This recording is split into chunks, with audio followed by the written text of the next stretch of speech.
Jelajahi cara baru mendapatkan informasi. Download Metro TV Extend sekarang. Tindakan tidak etis yang dilakukan perwira menengah TNI Angkatan Darat Mayor Dedi Hasibuan berbuntut panjang. Mayor Dedi Hasibuan yang merupakan penasihat hukum dan bagian hukum Kodam 1 Bukit Barisan diduga menyalahgunakan jabatan menjadi penasihat hukum saudaranya sendiri berinisial ARH yang tengah berstatus sebagai tersangka dalam kasus dugaan penipuan lahan.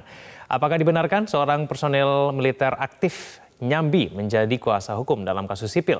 Kita akan membahasnya lebih lanjut dengan narasumber pengamat intelijen dan pertahanan sekaligus mantan Kabais Laksamana Muda TNI Purnawirawan Soleman B. Ponto. Pak Soleman, selamat siang.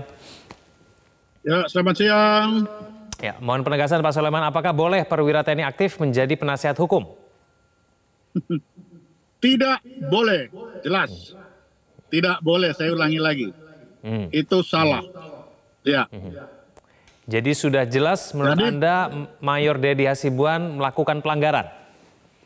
Betul, itu pelanggaran. Tidak boleh seorang tentara menjadi penasihat hukum. Penasihat hukum itu hanya untuk intern TNI. Kalau keluar itu tidak boleh, ada aturannya untuk menjadi penasihat hukum di luar.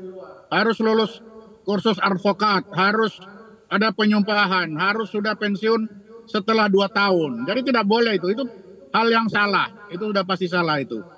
Itu pasti salah itu sudah, ya. Apakah peraturan mengenai tidak bolehnya perwira TNI aktif ini sudah sewajibnya diketahui oleh perwira menengah TNI? Ya sudah wajib, sudah harus tahu. Apalagi beliau itu di dalam tempatnya hukum, di bagian hukum. Jadi sudah pasti tahu. Karena untuk menjadi advokat itu, pembela itu kan diatur oleh undang-undang advokat. Itu sudah harus pasti tahu itu.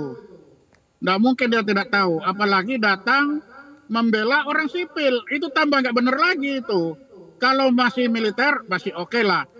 Tapi ini orang sipil, apapun alasannya, mau itu saudara atau bukan. Tapi sipil itu salah besar itu apa yang dilakukan oleh mayornya itu. Baik, Pak Soleman, menurut Anda etis tidak apabila Mayor Dedi ini membawa sejumlah anggota TNI ke Polrestabes Medan dengan tujuan bertanya ataupun mungkin berkoordinasi tentang penyidikan yang sedang ditangani? Itu bukan tidak etis lagi, keliru. Sudah tidak etis, keliru lagi. Bagaimana mau bertanya untuk orang sipil? Kalau untuk orang sipil, saudara sendiri lepas itu pakaian dinas, datang bertamu sebagai orang sipil, bukan pakai pakaian dinas, lalu bawa kawan banyak-banyak.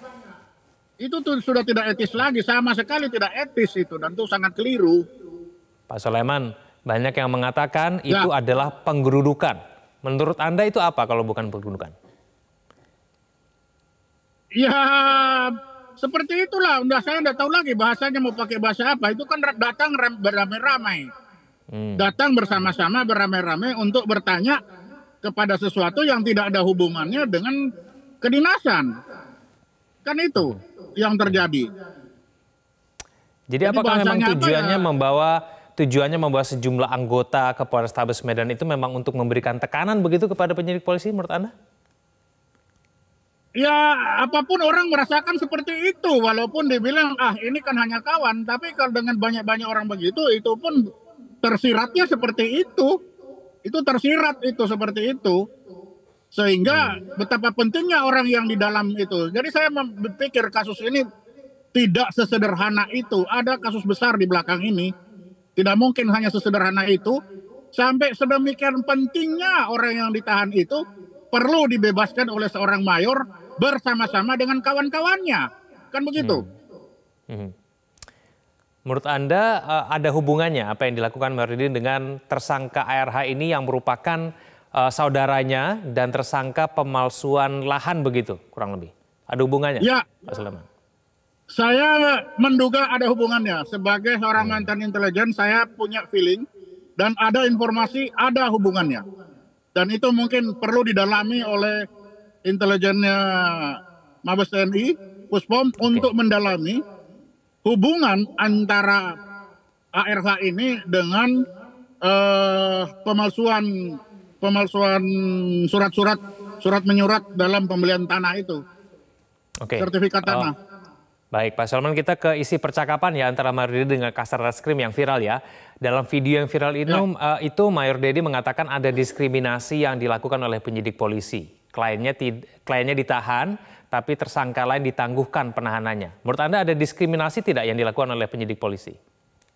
Oh tidak, polisi itu kan bisa, dia dilindungi oleh undang-undang untuk memutuskan sendiri berhasil berdasarkan pertimbangan sendiri.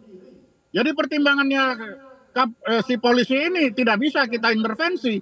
Kalau satu dia lepas, satu tidak, beliau punya alasan tersendiri yang kita tidak tahu. Dan itu tidak perlu disalahkan, memang itu kewenangannya beliau. Begitu. Baik Pak Sulaiman Ponto, terima kasih atas waktunya bersama kami di Metro Siang. Selamat siang Pak Sulaiman.